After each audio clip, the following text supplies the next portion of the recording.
Reda Bellage est sur ce plateau, porte-parole SGP Police Île-de-France. Soyez le bienvenu. Bonjour. Vous redoutez aussi, vous, une nuit de tension comme la nuit dernière dans ces communes autour de Nanterre et à Nanterre? J'ai été sur place dès la matinée parce que on gère en tant qu'organisation syndicale, on gère ce service. Et j'ai été moi-même pris à partie par certains jeunes sur place qui nous avaient menacés, qui diront Nanterre jusqu'ici c'était calme, mais tout va changer. Donc c'est dire. Et oui, donc ce soir on craint de nouveau des émeutes, des violences urbaines. Comment vous avez reçu ces paroles, Reda Bellage, du président de la République, d'Elisabeth Borne? On vient de le dire à l'instant, inexcusable, inexplicable, pas conforme aux règles. Écoutez, déjà, je suis surpris par une prise de parti parce que, jusqu'à preuve du contraire, en France, vous avez 3 pouvoirs censés être indépendantes. Et deuxième chose, prendre parti alors que vous avez quand même des policiers républicains qui, hier soir, ont pris très très cher dans toutes les banlieues. Et j'ai pas entendu un mot du président pour ces collègues-là. Et on a eu beaucoup de blessés. Donc vous voyez, on se retrouve encore entre le marteau et l'enclume. Et puis posons-nous les bonnes questions aussi. Ce jeune-là, il a été interpellé quelques jours plus tôt pour le même motif. Comment ça se fait qu'aujourd'hui, il est dehors?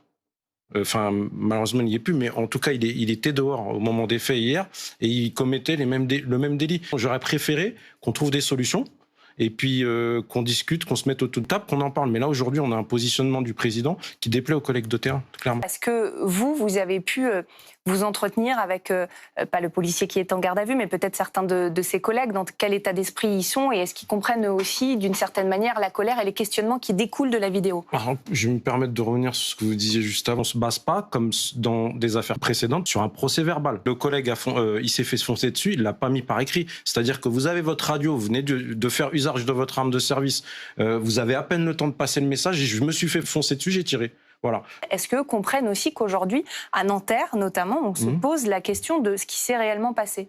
Écoutez, quand vous voyez ces images-là, vous dites, bon, comment moi j'aurais réagi? Quelle est la meilleure décision à prendre? Et surtout, quand vous voyez l'ampleur médiatique que ça prend et l'ampleur politique que ça prend, la sortie de certains artistes ou sportifs de haut niveau qui, aujourd'hui, je suis désolé de le dire, attisent la haine anti-flic, sur une affaire qui n'est pas encore jugée. Pardon, vous faites référence à Omar Sy, par exemple, à Kylian Mbappé. On a vu, en tout cas, ces deux réactions-là. Dans ces deux cas-là, il n'y a pas de haine contre les policiers qui est écrit. Non, c'est pas écrit, mais il y a un positionnement qui est fait. Excusez-moi, j'ai mal à ma France. Je veux dire, si le collègue a commis une erreur, il va être puni, il va être sanctionné judiciairement parlant, il va être sanctionné administrativement parlant. Je pense que les autres policiers... on a besoin à un moment que les gens ils prennent un peu de distance et un peu de hauteur parce qu'ils sont pas flics, ils ont jamais fait de terrain, ils savent pas ce que c'est que d'agir en légitime défense. Je suis obligé de le dire. Et peut-être qu'on peut préciser que c'est la personne qui a tiré, ce policier, est plutôt quelqu'un qui était apprécié, qui était plutôt bien noté. Oui, c'est un policier qui a eu 2 médailles d'acte courage et dévouement. C'est un collègue qui a eu une MSI ministère de l'Intérieur. Un collègue qui a 10 ans de police.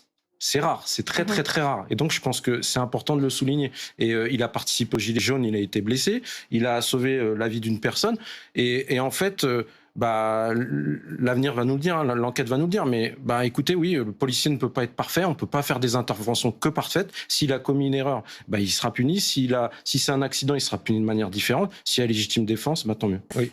Comment on juge de ça sur le terrain, quand on est dans l'immédiateté? Qu'est-ce qui nous fait prendre conscience de ces deux conditions et si elles sont respectées ou pas? Aujourd'hui, la seule solution pour être prêt pour ce genre de moment, c'est créer une routine d'entraînement. Et aujourd'hui, si on arrivait, et ce que j'aurais bien voulu entendre de la part de nos gouvernants, c'était que il faut peut-être se remettre en cause sur la formation.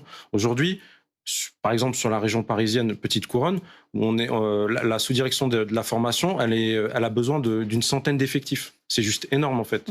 Si vous n'avez pas assez de formateurs pour pouvoir former les collègues en situation réelle, c'est très compliqué. Je vais vous donner un exemple. J'étais jeune stagiaire en 2002.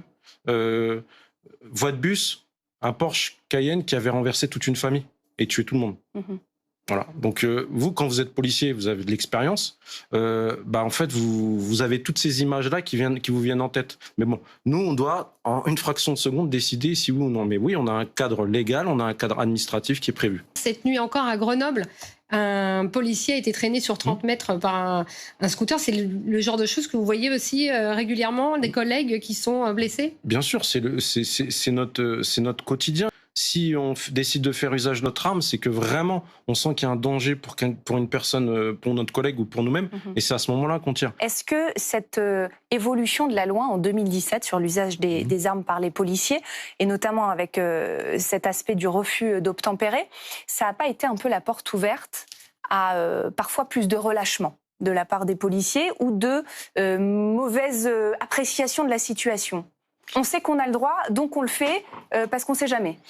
Non, je pense pas. Je pense même pas du tout, excusez-moi. Il faut inverser le problème. Je pense que c'est surtout un problème de délinquance qui est en augmentation. Je pense que c'est l'impunité des délinquants qui est en augmentation.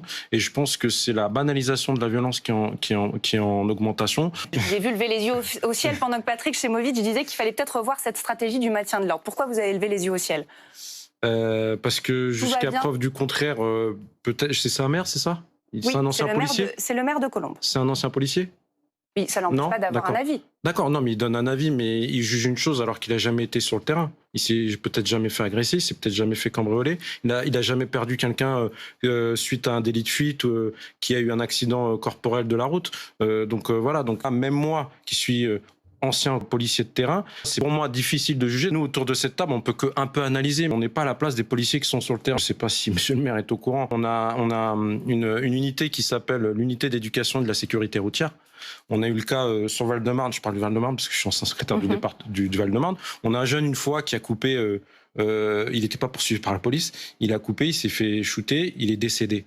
Et ben là, vous avez des maires, vous avez des élus, vous avez des députés, vous avez des conseillers départementaux qui ont sollicité cette unité qui est prévue pour ça et qui a été dans les collèges et dans les lycées de cette ville pour prévenir, pour montrer aux jeunes l'importance de ne pas faire de rodéo, l'importance de ne pas rouler sans permis. Et c'est ces outils-là, et on oublie d'en parler, on met tout sur le dos de la police, mais la police aussi, elle fait de la prévention. C'est pareil, si on arrivait à mettre en place sur tous les départements de France ces unités-là, et puis qu'on les renforçait en effectif, je pense que déjà, on pourrait dire que là, on se donne les moyens d'eux.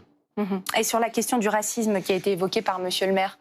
Je pense que c'est déplacé. Écoutez, je m'appelle Reda Bella, j'ai 25 ans de police, j'ai jamais été victime d'un acte raciste en tant que policier.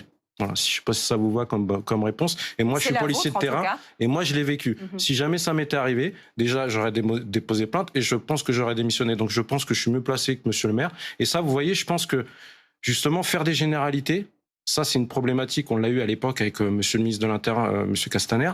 Et ça nous a vraiment mis en colère. Chacun doit rester quand même à sa place et arrêter de tout mélanger et de victimiser les gens.